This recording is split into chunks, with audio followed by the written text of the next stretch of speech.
Bom, a gente estava falando de imóveis vazios, né? Então, é interessante o caso de São Paulo, que a região central de São Paulo ficou conhecida, né, por ter uma quantidade grande de imóveis vazios, né? O crescimento de São Paulo, como a gente comentou nas primeiras aulas, né, foi muito induzido assim, pelo automóvel, por novas formas de planejamento, com rodovias saindo do centro, né? Vendo o centro como uma coisa ruim. E em determinado momento se percebeu que, bom, tinha que estar gastando aí 3 horas por dia no trânsito, em média. Tem uma região aqui com aluguéis baratos, cheias de infraestrutura, onde basicamente não precisa andar de carro. Então, de 2000 a 2010, a região central de São Paulo cresceu 13,3%, né? Velocidade de crescimento, tamanho de crescimento de periferia. Né? Então, é uma população voltando a ocupar esses lugares. Num processo que também, né, pode ser considerado de gentrificação. Então, esse aqui é um restaurante mexicano no Copan. Você conhece o Copan, aquele edifício curvo do Niemeyer no centro? Que nos últimos anos, saiu uma matéria interessante sobre ele na Economist, algumas semanas atrás, teve um aumento de 10 vezes no valor das unidades desde 2001. Para ver a velocidade que foi, né, essa revitalização, digamos, do centro, não planejada, eu diria, né? Simplesmente de uma percepção de que, bom, vamos morar naquele lugar porque está barato, né? O preço está baixo, tem acesso à infraestrutura e a gente acredita que é uma boa opção. Feito. Entramos na quarta parte da aula, tá? Que é ideias de planejamento atual e algumas consequências. Né? Então, bom, dado todo esse panorama que a gente viu até hoje, agora, né, as consequências que teve na cidade, quais são as ideias que estão motivando os urbanistas, né, e as cidades brasileiras daqui para frente? Né? Então, essa senhora, não apresentei ainda, o nome dela é Jane Jacobs. Ela foi a urbanista mais influente da nossa época, sem dúvidas. Tá? E ela escreveu esse livro, Morte e Vida das Grandes Cidades, que foi uma espécie de bíblia do urbanismo hoje em dia. E a primeira frase do livro é essa aqui: este livro é um ataque no atual planejamento urbano e planejamento e reconstrução urbana. Né? Então, basicamente, o livro inteiro ela vai, de certa forma, denunciando, né, esses problemas sociais que ocorreram com esses projetos de grandes avenidas, né, de limpezas sociais, de grandes habitações populares que viravam guetos, né, nos Estados Unidos. Né? E sempre assim, ela não era treinada formalmente em arquitetura e urbanismo, tá? Que eu acho que para ela foi uma vantagem, eu acho, né? Porque as ideias nessa época eram muito, assim, todas as escolas de urbanismo ensinavam assim, bom, o planejamento modernista é o correto, né? Então ela conseguiu ter, digamos, uma visão independente, sendo uma jornalista, né? Ela começou a trabalhar como jornalista e ela basicamente observava muito do que acontecia na cidade. Né? Bom, como é que as pessoas estão ocupando esse espaço público? Né? Como é que as coisas estão acontecendo na cidade?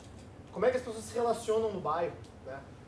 Quais são, o que importa nesse bairro? Qual foi? Ela descreve assim, bom, abriu uma loja na esquina da rua tal e essa loja impulsionou uma outra coisa para acontecer, né? Então ela conseguia assim ter uma percepção muito sensível das transformações espontâneas, né, que aconteciam na cidade. E ela, enfim, influenciou toda uma geração de urbanistas que estão transformando as cidades hoje. Né? Então eu trouxe aqui 3 exemplos, acho que de grande notoriedade, né, que é a Janette Sadikan, que trabalhou na gestão do Bloomberg em Nova York. O Jan Gehl, que escreveu esse livro Cidades para Pessoas, eu tenho uma cópia dele aí, que trabalhou na cidade de Copenhague, ele é dinamarquês. E enfim, esse livro, esse termo, inclusive, virou extremamente popular no urbanismo atual. E o Henrique Peñalosa, que foi prefeito de Bogotá, que também fez enormes transformações na cidade, muito inspirados por essas ideias. Né? Aqui, com a frase que ele está falando da bicicleta, dizendo que um cidadão numa bicicleta de $30 é tão importante quanto um outro cidadão um carro de 30 mil dólares. Né? Então, aqui tem, enfim, vários conceitos que eu acho que a Jane apresenta, né, nas coisas que ela escreve. Não é algo assim estruturado, não é para ser uma coisa acadêmica, eu acho que é muito da minha percepção, né? Então ela fala sobre o fracasso desse redesenvolvimento, né, desses grandes projetos de cidades. Ela fala muito das cidades antigas, né? Bom, como é que as cidades antigas funcionavam, como é que eram esses processos de construção e de uso do espaço público, né, e de atividades nas cidades antigas. Então ela valorizava muito esse processo e descrevia muito esse processo nos bairros antigos de Nova York. Né? Ela via assim que os carros eram, enfim, que se deu muita importância para o carro, mas ela também escreve no livro dela que, bom, tem regiões que tu só consegue acessar de carro, né? Então acho que ela faz uma ponderação bastante razoável em relação ao uso do carro, eu acho. Ela fala sobre o uso misto das atividades, né? De como com os bairros misturando comercial e residencial permite uma série de interações diferentes no nosso dia a dia, permite encontros, né? Essa vida na calçada, pessoas usando a rua e se encontrando no dia a dia, né, e tendo relações sociais próximos de onde moram. Diversidade, né, é um fator que ela fala muito também, né, bairros que misturam raças, rendas, né, estilo de vida, que isso gera, digamos, uma vitalidade e uma coisa muito positiva, né, para a vida nesse bairro. Densidade, né, então também, né, o planejamento norte-americano foi muito impulsionado em direção aos subúrbios, incentivando a suburbanização, e ela faz uma crítica em relação a isso. Acupuntura urbana, eu coloquei entre aspas, que é um termo mais atual, acho que ela nunca usou, de fato, esse termo, né? Que é assim, bom, projetos pequenos, né, podem ter grande impacto, né, trabalhar em escalas menores, ao invés de pensar em mega projetos para a cidade, que podem, enfim, dar errado, né? Então, acho que uma revitalização gradual, digamos, da cidade, né? E, por último, e talvez o mais importante, né, o reconhecimento do desenvolvimento espontâneo da cidade, né? A característica da espontaneidade em processos emergentes, né, no desenvolvimento urbano. Então, aqui eu trouxe algumas manifestações disso no urbanismo de hoje, né? Então, São Paulo fez, não sei se foi a primeira, uma das primeiras legislações que permitem a criação de parklets, né? O parklet é uma mistura de park com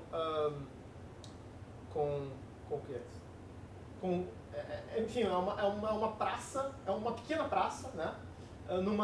O que seria uma vaga de estacionamento, né? Então essa legislação em São Paulo ela permite que o empreendimento que está em frente a essa vaga construa, né, uma praça urbana ou um espaço de uso urbano para as pessoas usarem da forma que quiserem, né, um espaço público. Então, São Paulo é uma cidade que carece de áreas de lazer, né, de áreas de estar públicas. Assim, hoje tem acho que centenas já dessas pequenas praças em São Paulo. O Minhocão, né, aquele viaduto que, enfim, esse viaduto bem incrível, né, que foi construído em São Paulo, que, enfim, deteriorou muito essa região. Hoje está aberto aos finais de semana como espaço de lazer, né? Isso fica normalmente bastante cheio aos finais de semana, mostrando assim, não, vamos usar o espaço público de uma outra forma, né, de uma forma que valorize a cidade. A Avenida Paulista foi fechada para carros, né, nos domingos de São Paulo. Isso foi muito marcante assim, na cidade de São Paulo, pelo fato de ser a Paulista, né, uma das principais avenidas da cidade, com o antigo centro financeiro de São Paulo. E dá para ver assim, que realmente as pessoas gostaram, né, estão usando intensivamente esse espaço aos finais de semana, enquanto a avenida tem trânsito menos pesado. E, claro, né, ciclovias, política de ciclovias em São Paulo para aumentar significativamente a malha de ciclovias. E assim, eu acho difícil hoje em dia ser contra a ciclovia. Tem muitos paulistanos que são contra, porque é uma infraestrutura relativamente barata perto de outras infraestruturas, né? Se a gente pensa, bom, construir um viaduto, um metrô, projeto de VLT ou de BRT, ela é basicamente um espaço reservado, estreito na via, né, para gerar um novo modo de transporte, basicamente, né, que é a bicicleta, para possibilitar isso. E isso tem tido um impacto bastante positivo em São Paulo, né. Demora um pouco também para ter um resultado em massa, né, de ciclistas, porque as pessoas vão, digamos, perdendo medo, né, as pessoas veem que tem aquele espaço reservado para elas. As ciclovias também funcionam melhor quando estão ligadas em rede, né. Uma ciclovia que só vai de um ponto a outro não tem tanta utilidade prática em transporte, né. Tem muitas, acho que o caso de Porto Alegre, acho que dá para dizer que foi um deles, né, que fez uma ciclovia na Zona Sul, na Orla, né, que na verdade assim, é uma ciclovia de lazer, não é de transporte, né, ou é pouquíssimo usado como, enfim, uma ciclovia para transporte, né. E em São Paulo, as ciclovias são implementadas pela prefeitura ou pela iniciativa privada?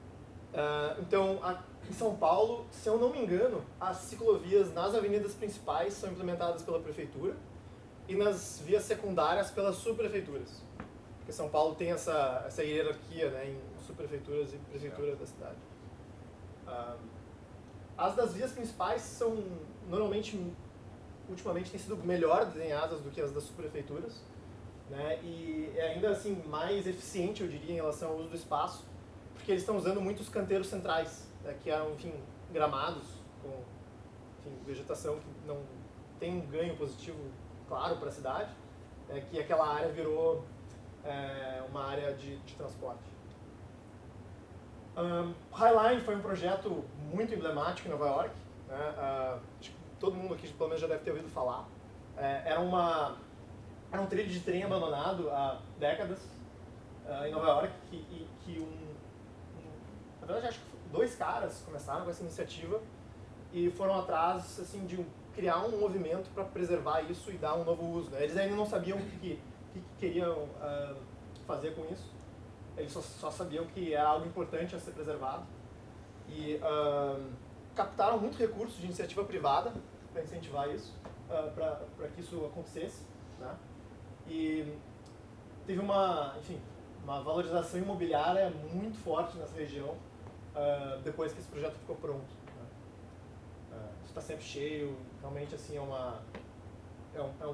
atrativo para a região que não era tão atendida, né, por área de parque, como a parte mais para o norte da ilha de Manhattan, com o Central Park.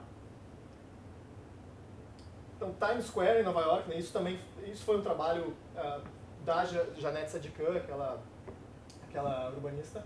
Então, Times Square, alguns anos atrás, era, assim, maior parte do espaço ocupado por carros, né, as pessoas muito aglomeradas nas calçadas, e hoje é predominantemente um espaço aberto, né, um espaço público, que teve assim, um impacto muito pouco relevante, ou quase insignificante no trânsito, né, mas um ganho muito significativo em termos de uso do espaço. Né.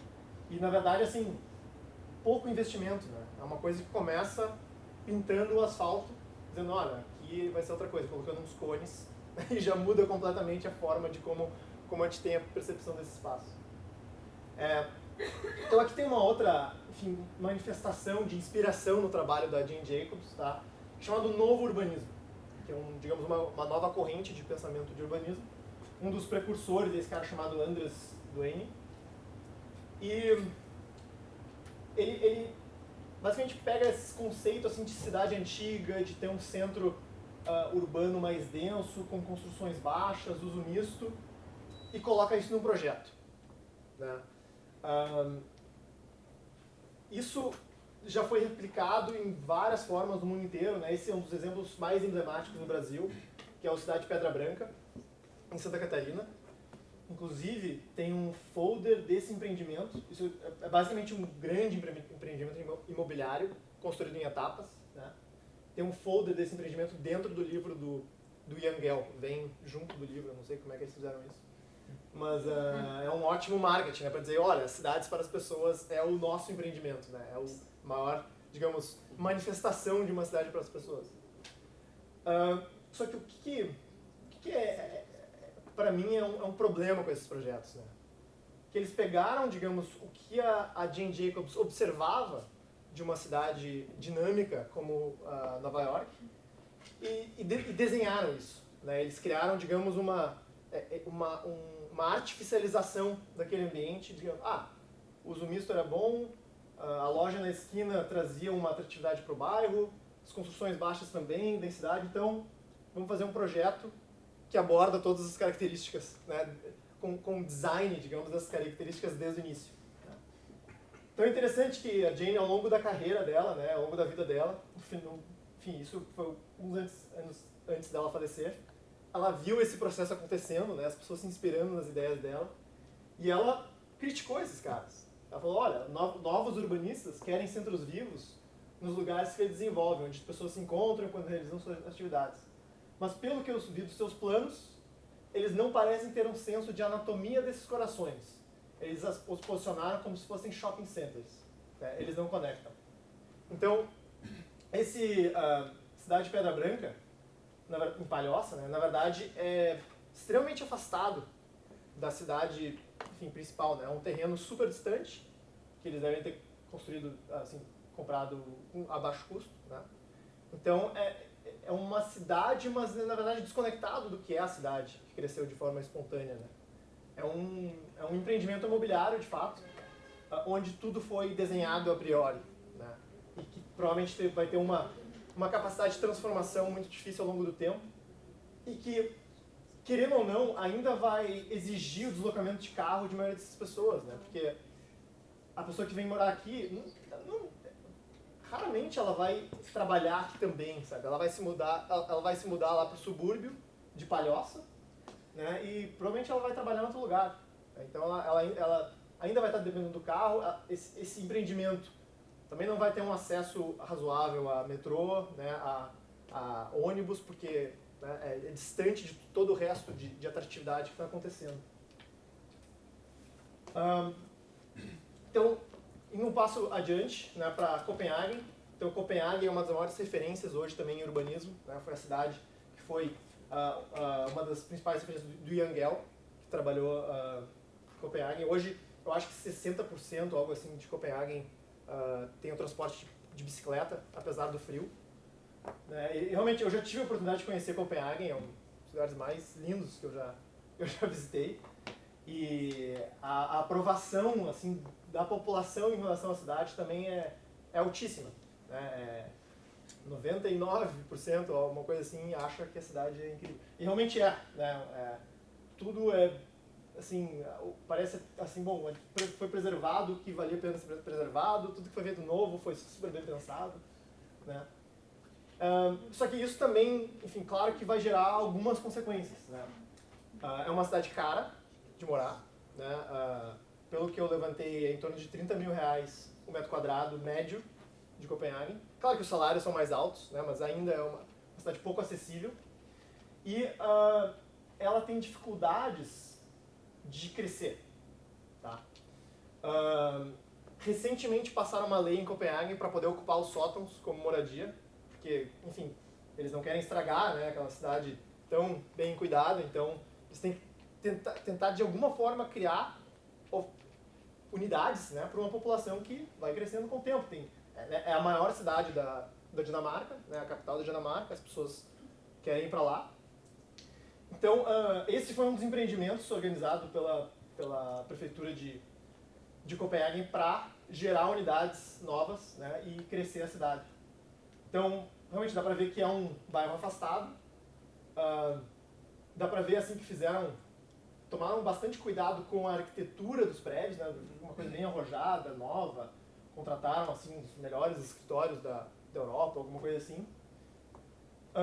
Porque eles querem ter esse cuidado, mas ainda são construções caras, né? Não é suficiente, porque na verdade o processo de desenvolvimento e de, bom, será que vai ser isso, será que vai ser aquilo, será que vai ser esse escritório, será que vai ser... É super lento, né? A tomada de decisão é lenta, já que eles querem ter todo esse cuidado.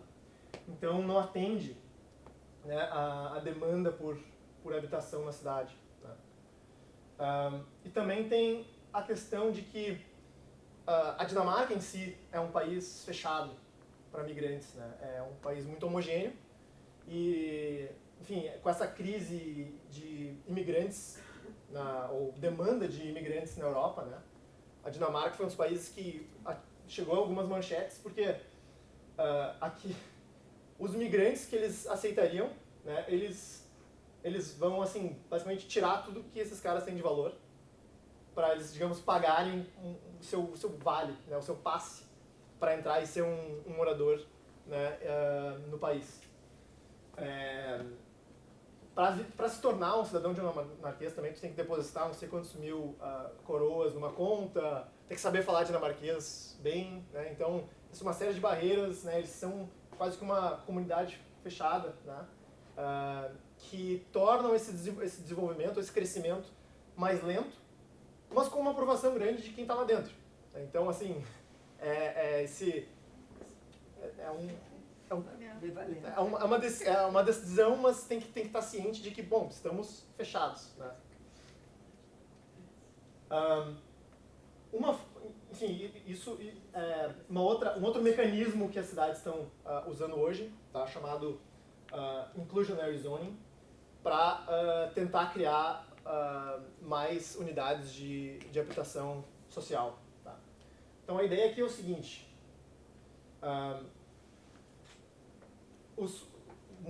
muitos urbanistas viram que esses planos de construção de grandes habitações populares não deram muito certo. Eles viram assim, bom, a diversidade no empreendimento é uma coisa boa, né? Então a gente vai criar isso que na tradução é zoneamento inclusivo, né? Então o zoneamento talvez não tenha uma conotação tão boa, mas a gente faz ele ser inclusivo, então vai ser uma medida mais popular. Foi traduzido no plano diretor de São Paulo como cota de solidariedade, né? Então basicamente o empreendimento ou o empreendedor ele pode construir mais se ele construir unidades de habitação popular dentro do mesmo empreendimento. Então a ideia é que isso ajude a criar unidades em lugares mais centrais, né? Unidades mais populares em zonas mais centrais. Essa política, assim, ela está fazendo muito sucesso nos Estados Unidos, principalmente, porque ele está dizendo, bom, a gente não está mais controlando os aluguéis, mas a gente está criando unidades em zonas centrais, né? Mas tem alguns efeitos microeconômicos, né, em relação a essas medidas, porque, na verdade, assim, o número de unidades que ele consegue produzir é baixo, normalmente, né? Porque o incorporador vai fazer uma conta se vale a pena, né, ele construir essas unidades dentro desse incentivo de ganho de área. Como é que se dá a fiscalização disso depois para não ser que nem o caso do apartamento do zelador aqui em Porto Alegre, que sempre vira um salão de festa depois? Então isso é um problema, né? É muito difícil fiscalizar, né? Assim, pouca gente sabe, mas nos Estados Unidos o controle de aluguéis ainda é muito comum, né? Nova York e São Francisco, assim, um número assim, muito significativo, tipo 40%, 50% das unidades em Nova York tem aluguel controlado. E aí as formas de assim, contornar isso, ou, né, uma pessoa que não precisa do aluguel, digamos, social conseguir uma unidade, é muito comum, né? Às vezes tem sublocação, tem uma pessoa que conseguiu vender para alguém de uma renda mais alta e tem milionários morando em apartamentos de rendas baixas, né? Para os Estados Unidos alguns meses atrás, eu conheci um desenvolvedor do Google que estava morando em São Francisco num apartamento de aluguel controlado, né? Então realmente assim acaba gerando esse tipo de dificuldade na fiscalização desse tipo de apartamentos, né? Mas o que eu estava falando é que são poucas unidades que acabam sendo criadas normalmente, tá? E tem um efeito de que como o incorporador vai estar, digamos, fazendo uma concessão, por exemplo, bom, eu vou ter esse custo adicional aqui de criar essas unidades que talvez não sejam muito adequadas, né, para esse empreendimento que eu estou fazendo. Muitos economistas dizem que isso, na verdade, encarece todo mundo que não está ganhando as unidades controladas, né? Como ele era um custo para o incorporador, muitas vezes, assim, é uma exigência de construir essas unidades depois de um certo tamanho. Então, dependendo da cidade é facultativo, outras cidades é uma exigência, né? E teve um caso bem emblemático em Nova York, onde o empreendimento tinha 2 entradas. Tinha uma entrada para os ricos e uma entrada para os pobres, né? Dentro do mesmo prédio. Então, assim, eu acho que assim, é bem intencionado, mas gera algumas situações bem peculiares, né? De como isso vai se dar na prática. Bom, passando um pouco sobre o tema de moradia, tá? Que tipo de medida estão tomando agora em transportes, né?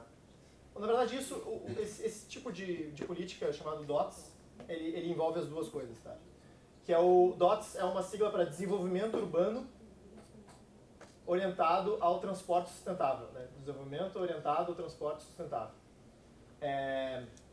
Em inglês, a sigla é TOD, Transit Oriented Development. E isso foi implementado no Plano Diretor de São Paulo. Então, eu estou usando várias referências do Plano Diretor de São Paulo, porque ele foi um dos mais recentes no Brasil, né? E, enfim, é a maior cidade, assim, tem técnicos super qualificados na Prefeitura de São Paulo, e muito provavelmente ele vai servir de referência para outras cidades brasileiras, assim como foram planos anteriores, né? Então, o DOTS, né, o conceito do DOTS é de que, adensamento é uma coisa boa. A gente aprendeu com a Jean Jacobs que adensamento é uma coisa boa, a gente precisa aproveitar melhor o uso do solo na cidade, né? A gente precisa incentivar esses usos mistos e o uso do térreo, né?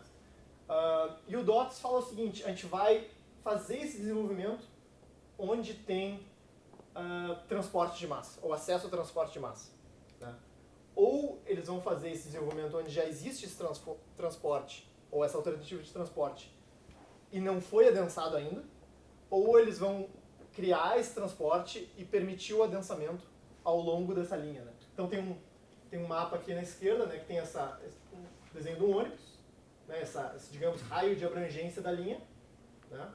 E dizendo assim, bom, nessa área aqui a gente vai permitir mais unidades serem construídas, um uso mais intensivo do solo. Ao mesmo tempo, ele restringiu o adensamento dentro dos bairros, para manter um caráter mais agradável, talvez, né, de convivência, e decidiu assim, bom, a gente vai fazer isso aqui para viabilizar esse transporte de massa. Tá? A maior referência nisso foi Curitiba. Tá? Alguém aqui já ouviu falar do Jaime Lerner, né? Acho que foi governador, foi prefeito, ele é um arquiteto urbanista super influente. E a cidade de Curitiba se desenvolveu justamente dessa forma, né? E essa foto aérea mostra isso bem explicitamente. Então, tem esse corredor, onde a gente vê uma concentração bem grande de prédios, né? E tem outro corredor aqui, por onde passa o BRT. Né? E aí, logo do lado, regiões residenciais de baixa densidade. Tá? BRT é esse conceito de ônibus, onde é quase que um metrô de superfície, usando um ônibus no lugar de um veículo sobre trilhos. Né? Eu acho que foi o primeiro implementado, né? Foi o de Curitiba, onde a pessoa paga antes de entrar na estação, então o embarque e desembarque é mais rápido do ônibus, né? As portas são maiores, o ônibus é nivelado com a estação, então né, para agilizar essa entrada e saída. Então ele acaba realmente funcionando como um metrô de superfície. E esse conceito foi assim, disseminado bastante no Brasil e na América Latina nos últimos anos, na África inclusive, como uma espécie de alternativa ao metrô, porque os custos de implementação são bem mais baixos do que o de um metrô.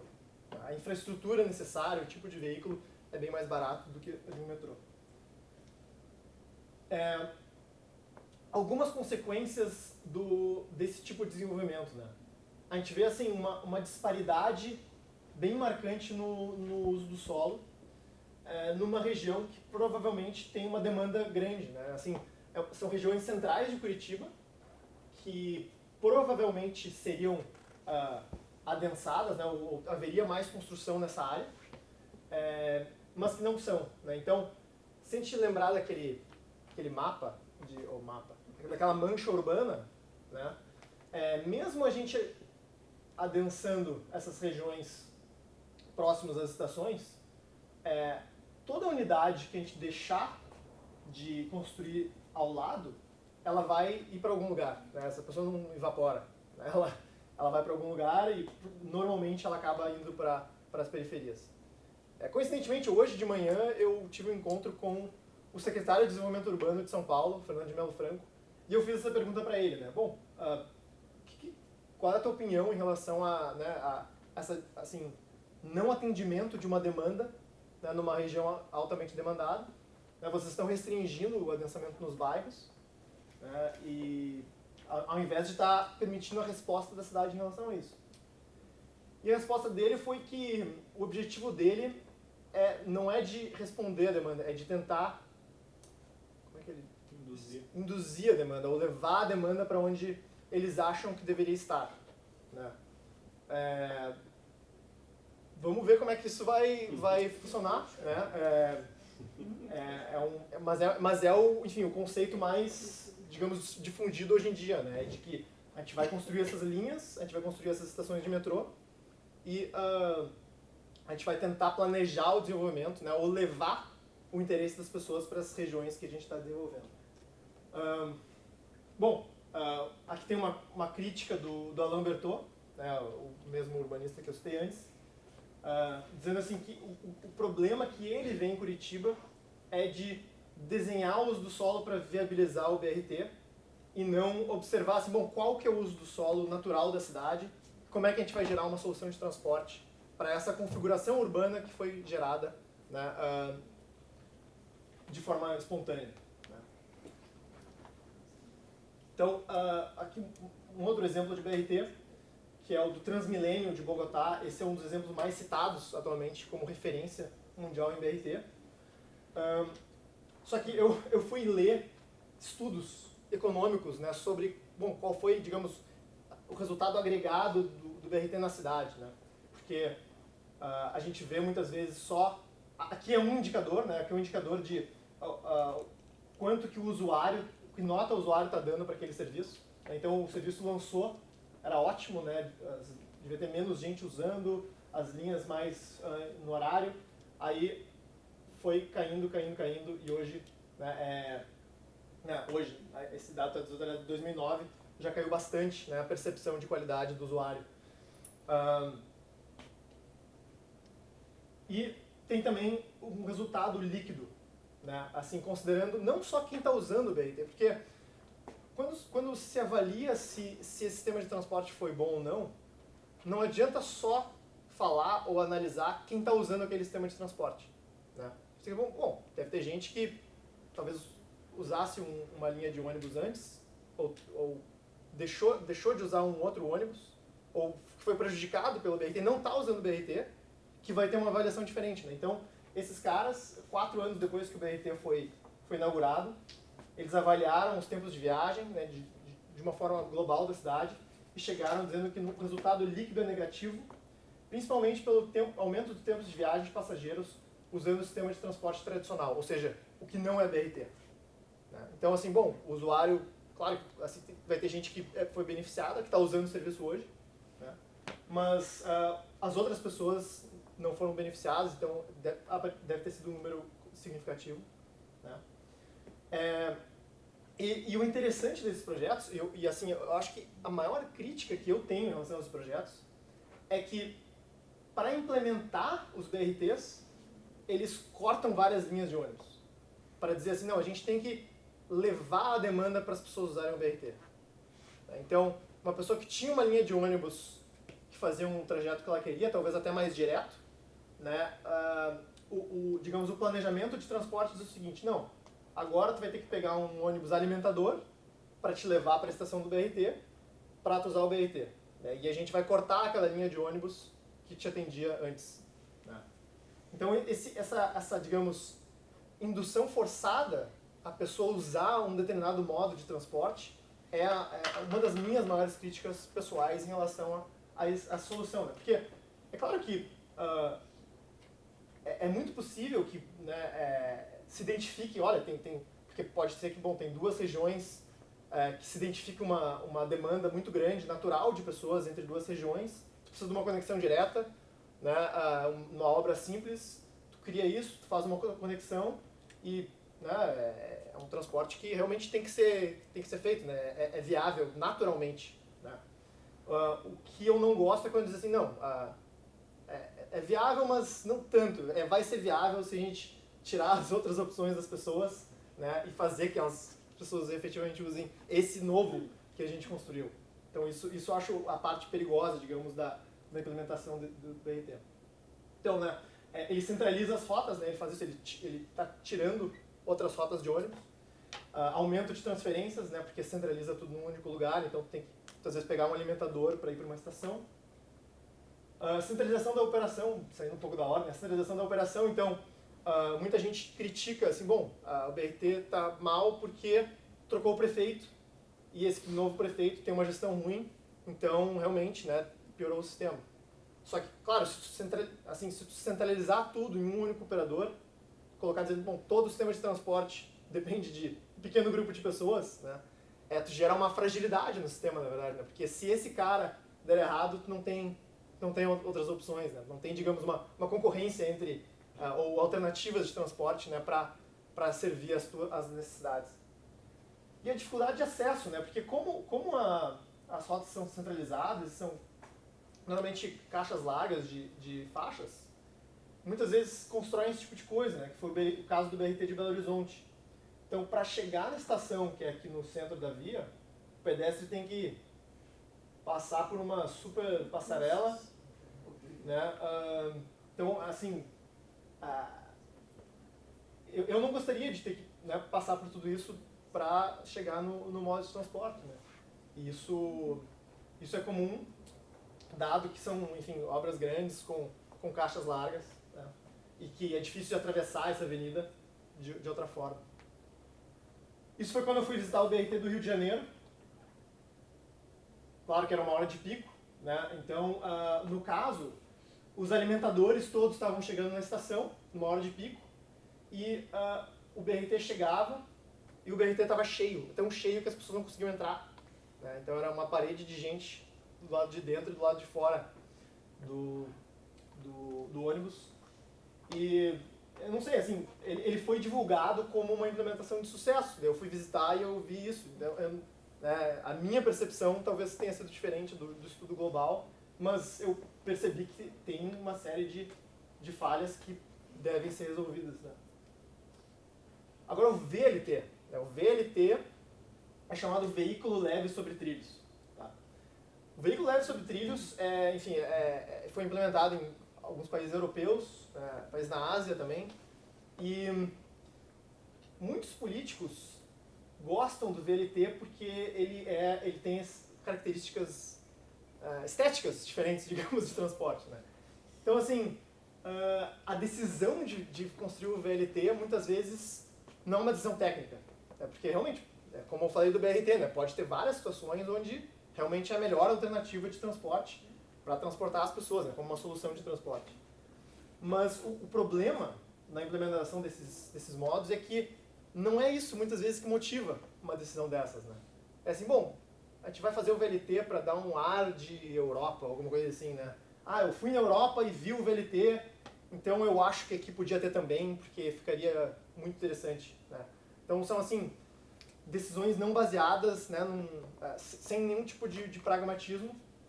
Então, assim, são obras que são grandes fracassos econômicos, financeiros, né? Obras caríssimas que não levam o número de passageiros que se esperava, que tem altos custos de manutenção, né? O VLT de São Paulo é um monotrilho, no caso, é um VLT elevado, né? Já deu problema, a construtora, a concessionária já abandonou a obra, né, que era essa obra aqui, ó.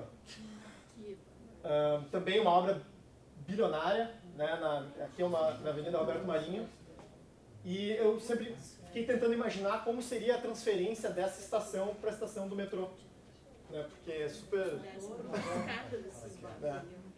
alto, né, então exatamente, e foi exatamente o comentário até que o Fernando de Melo Franco fez, né, parece que a gente gente teve todo esse histórico de viadutos, né, interferindo na cidade que hoje é diferente. O metrô, né, requer densidades também. Eu vou tentar passar rapidamente aqui a parte das soluções, desculpa o atraso, tá? Então, uma frase do Lúcio Costa, né, o urbanista de Brasília, a única coisa do planejamento é que as coisas nunca ocorrem como foram planejadas. Né? Tem várias fontes que dizem que ele realmente falou isso, é engraçado se ele realmente falou isso, né? E essa frase da Jean Lipski que eu acho uma das mais importantes do livro Morte e Vida, né? Que é tratar uma cidade ou mesmo um bairro como se fosse um grande problema arquitetônico capaz de ser resolvido através de um trabalho disciplinado, é cometer o erro de tentar substituir a vida pela arte. A vida, no caso da cidade, né, como pela arte um desenho, né? E os resultados de tão profunda confusão entre arte e vida não são nem arte nem vida, são taxidermia. Então eu acho bem poderoso assim, esse parágrafo do livro. Então assim, aqui tem alguns urbanistas que eu acho que eu gosto muito do trabalho, também foram influenciados pela Jacobs pelas características de ver a cidade como um sistema complexo. Então o Edward Glaser é um economista, na verdade, americano, escreveu um livro The Triumph of the City, ou Os Centros Urbanos, né, que ele, na verdade, é uma manifestação de como os centros urbanos nos Estados Unidos cresceram dessa forma espontânea e que os subúrbios, na verdade, né, foram um resultado de outro tipo de planejamento. O Alain Berthaud, que eu já comentei aqui, ele é francês, formação em arquitetura, trabalhou no Banco Mundial e está escrevendo um livro que, se não me engano, é algo do tipo Ordem sem Design, alguma coisa assim, né, que remete a essa questão de complexidade. E o Louis Bettencourt, do Instituto Santa Fé. O Instituto Santa Fé é um instituto americano que é focado em estudar complexidade e sistemas complexos, né? Então, e aí tem outros, né, dentro do Instituto Santa Fé, junto com o Bettencourt, que fazem esses estudos. Aquele primeiro estudo que eu mostrei dos gráficos de escalabilidade, né, foi gerado por eles. E acho que chegando no final, a gente pode deixar para o final essa dinâmica do Lego. Então, só para passar aqui, então, os nossos centros históricos, né, cresceram de uma forma bastante espontânea. Então, aqui a cidade de São Paulo, no início do século XX, o centro de São Paulo hoje, né, assim, aquela mesma história, ninguém desenhou, né, que deve ter uso misto, que deve ser denso, que deve ser caminhável, né? Foi um processo muito mais natural. O centro de Porto Alegre também tem essa característica, né? As ruas são naturalmente caminháveis, né? A gente começa a chegar perto do centro, parece que o espaço vira das pessoas, independente de regras de trânsito, né? A gente começa a ter mais cuidado.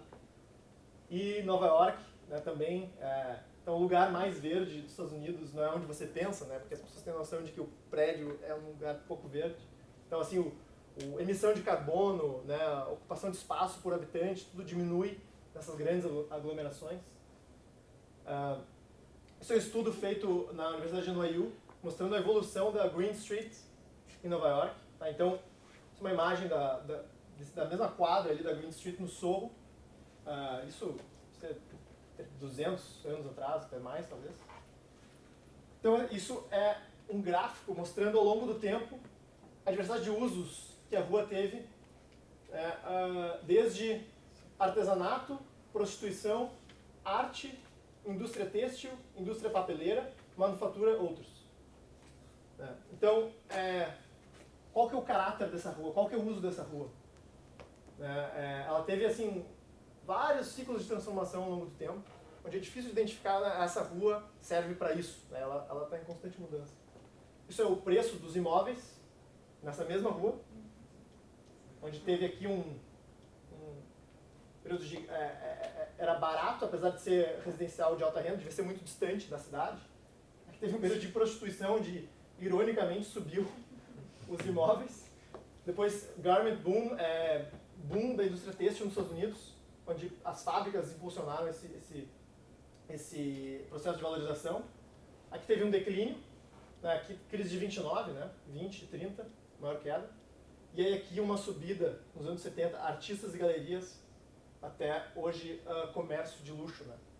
Então hoje a rua Green Street Então, interessante apontar, né, que esses galpões aqui são galpões neoclássicos de aço, né, de estrutura metálica, que são tombados. Na época que eles foram construídos, eles eram lixo arquitetônico, tá? Eram módulos pré-fabricados metálicos, que na época era, bom, não tem o rigor, digamos, do neoclássico que a gente considera como valioso. E hoje, enfim, com a demanda, né, e com a revitalização desses prédios, eles se tornaram alguns dos imóveis mais caros de Nova York. Londres, é aquela imagem que eu mostrei no início. Isso aqui é uma vista de satélite do edifício mais alto da Europa, que é o The Shard, né, um edifício de escritórios. Ele tem mais ou menos 10 mil metros quadrados de área construída, 300 metros de altura, e tem 47 vagas só de garagem. Os recursos são quase nulos, né? E não tem grandes avenidas por perto, porque ele é uma cidade tão densa e o prédio atrai tanta gente que fizeram uma estação, ele se integrou diretamente em cima de uma estação de trem, de metrô. Então esse é o cenário. Se fosse com a legislação de Porto Alegre, ele teria que ter... aqui está errado. São 22 mil vagas. Eu fiz o cálculo pela área. 75 metros de recuo, que é esse círculo aqui, né? E essa questão de polo gerador de tráfego. Provavelmente teria que ter uma série de viadutos e túneis aqui para chegar no prédio. Por isso que vão construir em Gravataí. Aqui enfim, eu peguei essa imagem do Google Maps, né? É como o contato dessa torre com a calçada, né? Que eu achei muito bem resolvido isso de forma arquitetônica. Praças em Londres também surgiram de uma forma espontânea, né? Uma história pouco contada. Mansões construídas nas periferias acabaram se redesenvolvendo, né? Então o lord da mansão foi construindo casas ao redor do seu jardim, e o jardim acabou virando praça ao longo do tempo, né? É um processo muito interessante. Então várias dessas praças, Soho Square, Bloomsbury Square, eram áreas de terrenos privados que foram incorporações, né, ao longo do tempo. Algumas dessas praças são cercadas, são de acesso só dos moradores, e algumas são abertas. Shared Space também é um conceito bem interessante, onde as faixas e as sinalizações da rua são eliminadas, o espaço é ocupado, assim, de forma por todos, né? A regra é que, bom, o pedestre tem a preferência, depois o ciclista, depois o carro, ou depois a moto, depois o carro, depois o ônibus. Então aqui o carro está passando, ele pode passar aqui, não é um erro, né? Ele está passando aqui na rua. E o conceito é de que no momento que o motorista sabe que ele está entrando numa área dessas, ele toma mais cuidado, ele fica mais atento ao que está acontecendo, e alguns estudos mostram que é possível reduzir o número de acidentes implementando esse tipo de regra. Uma das minhas fotos prediletas é Manhattan em 1900. É um shared space natural, praticamente, onde a própria rua era o espaço de estar, o espaço comunitário. Isso também entra um pouco na questão de patrimônio histórico e evolução da cidade, né? Esse que é o bairro De Pijp, talvez, né, em Amsterdã. Foi construído no século XIX. Teve todos essas caracterizações na época, né? Foi um dos períodos de menor cultura e menor estilo da história. Uma expansão urbana não planejada, caótica, sem um conceito unificador. O planejamento urbano foi colocado de lado pelo pior tipo de construtor buscando lucro rápido.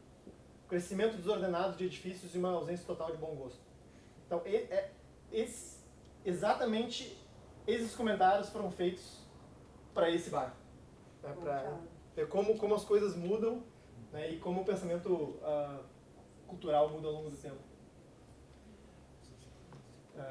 Só está acabando o tempo, né? Já acabou, na verdade, o tempo. Transporte, né? Então, descentralizando rotas, tem vans em Lima, né, que fazem rotas mais, digamos, personalizadas, já que são vários veículos coletivos ao invés de um grande centralizador, né? Nairobi também tem um sistema parecido, né? O próprio governo, né, nesses países em desenvolvimento não tem condições de criar grandes obras de infraestrutura. acaba naturalmente as pessoas sendo atendidas por esses veículos pequenos. Aqui eles tentaram mapear esse transporte informal e, por incrível que pareça, esse transporte informal tem uma lógica por trás, né, que parece até um mapa de transporte oficial.